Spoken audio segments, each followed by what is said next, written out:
ايه ده ان شاء الله؟ ايه اللي بيحصل ده؟ يعني ندور على طبق الغسيل نلاقيه هنا، وانتوا ايه ده؟ ايه اللي انت عامله ده؟ يعني ايه اللي بيحصل ده؟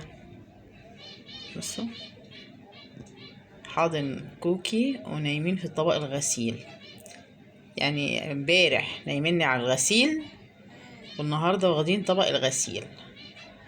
دي مش تصرفات حد عاقل ابدا. ملكوش سرير تناموا فيه ولا كنبه مثلا؟ حلي طبق الغسيل مثلا ولا ايه؟ انت يا بنت انت، انا مش قلتلك تشيلي طبق الغسيل في الحمام حطاه على كسلت يا السفره؟ ماما، كسلت. حد يحط طبق الغسيل على السفره؟ طبق ما هما لازم طبعا، هما لقوا طبق بيحبوا الغسيل. بعض اهو. ما قلتلكيش بيكرهوا بعض؟ هما انت لقيتي طبق الغسيل، هما لقوا طبق الغسيل. شو بتلخبطيني؟ لقوا طبق الغسيل محطوط خدوه. لا، عملوا هم ليه عايزين ماما سرير، تمام. فهم لقوا ده يعني يا حبيبتي؟ سرير ايه ده؟ هما واخدين الشقه، واخدين الشقه كلها.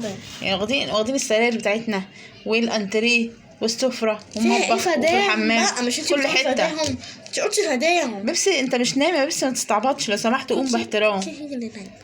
كوكي بتستعبط يا حبيبتي، مش نايمه، هي سامعه كل حاجه وعارفه كل شيء. مسافرة.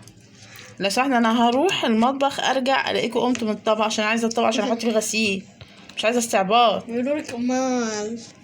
امال. امم طب لا امال فعلا. ماشي، هسيبكوا شويه صغيره ماشي عشان من نفسكوا كده. يلا سلام.